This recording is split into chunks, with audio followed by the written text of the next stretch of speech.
Nobody is going to believe you made this yourself. I'm serious. There's a specific type of crochet decor that when you put it in your home, people walk in and immediately ask, "Where did you buy that?" And when you tell them you made it with yarn and a hook, they actually don't believe you. I've been crocheting for years, and I used to think that handmade meant it had to look handmade, like a little rough around the edges, a little you can tell someone made this with love. But the truth is, some of the most expensive looking home decor you can possibly own is something you can make yourself for next to nothing. And today, I'm going to show you exactly what those pieces are, how to think about making them, and what little details separate the stuff that looks homemade from the stuff that looks like it came straight off a shelf at a high-end store. So if you have yarn sitting in a basket somewhere and you're wondering what to actually do with it, this video is for you. Let me start with something that stopped me in my tracks the first time I saw it done well: a chunky woven wall hanging. Now, I know what you're thinking. Wall hangings are everywhere. Every craft fair, every Pinterest board, every beginner crochet video. But here's the thing. Most of them look like craft fair wall hangings. And that's not a bad thing. It's a specific look. The ones that look store-bought, they have a few things in common.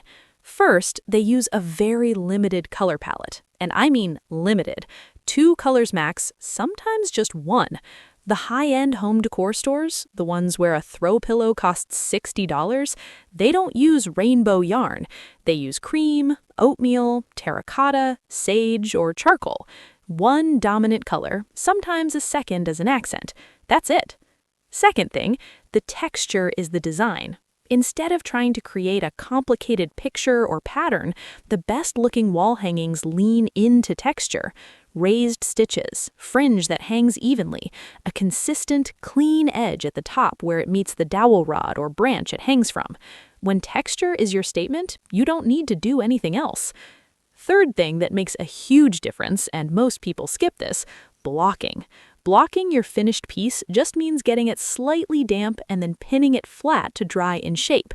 It sounds like extra work, and it is, but the difference is night and day. A blocked wall hanging lies flat, hangs straight, and looks intentional.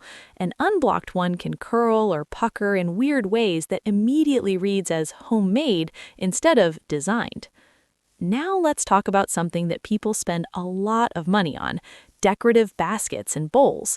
You can walk into a home store right now and pay $30, $40, maybe $60 for a woven basket that holds blankets or magazines or just sits on a shelf looking good.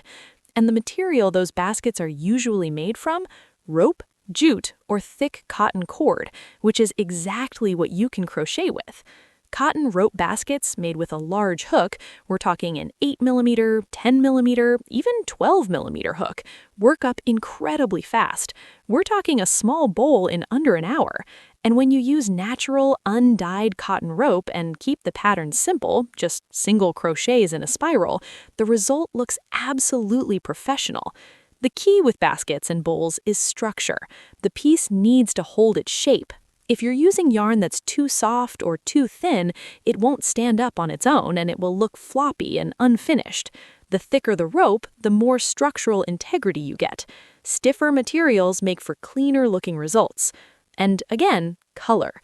Neutral rope in natural cotton or jute looks expensive. Bright colors or variegated yarn for something like this pulls it toward craft project territory.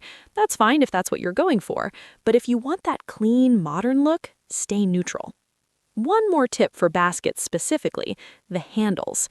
If you add handles, those 2 little loops on the sides, make sure they're symmetrical and the same size. Measure them, count your stitches. This is one of those details that sounds small, but it's the difference between something that looks considered and something that looks rushed. Okay, let me talk about pillow covers, because this one genuinely shocks people.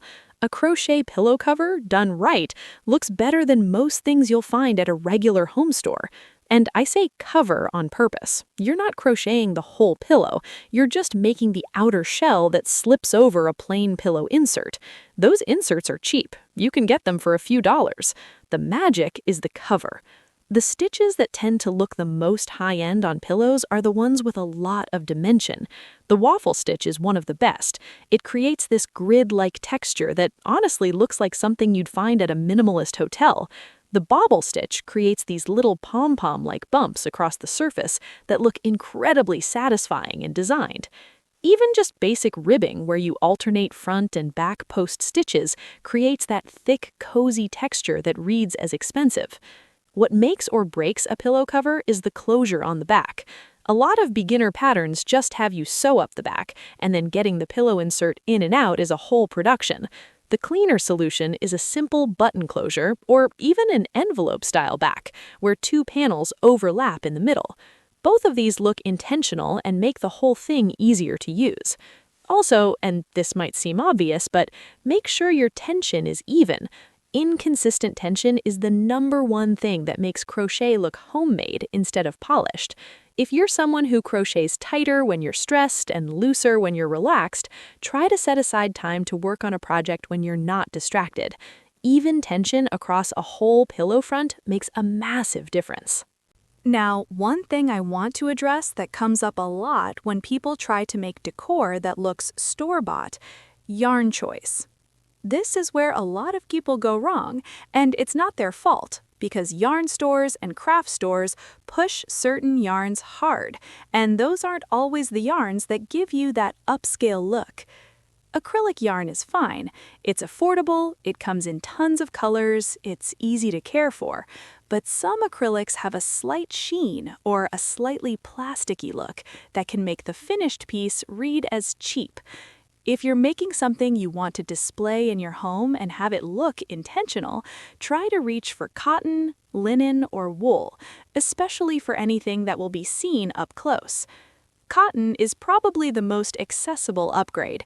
It has a matte, clean finish. It holds structure well. It doesn't pill as much. And when you wash it, it softens beautifully without losing its shape. Linen blend yarns are incredible for home decor specifically. They have this natural, slightly textured look that photographs amazingly and looks really premium in person. The only downside is they can be a little stiffer to work with until they soften up. But for a finished decorative piece, that stiffness actually helps with structure. Wool is great for cozy pieces. Think chunky throws or textured pillows. But for anything that needs to hold a very clean, crisp shape, wool can be a little too soft and drapery. It depends on the piece. The other thing I want to mention about making decor look store-bought is finishing details. This is stuff that most tutorials skip over, but that makes a huge difference in the final result. Weaving in ends cleanly, making sure there are no little yarn tails poking out anywhere, using a yarn needle to go back and smooth out any uneven stitches on the visible side. These are the things that take an extra 15 minutes but completely change how something looks. Also, presentation matters.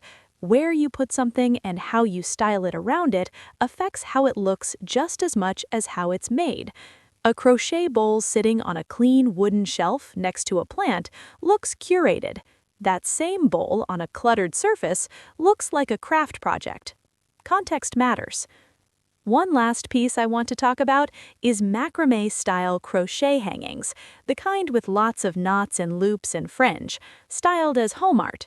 The crochet version of this, done in chunky cotton rope with clean geometric shapes, is one of the most popular things in home decor right now, and it's so much faster to make than you'd think.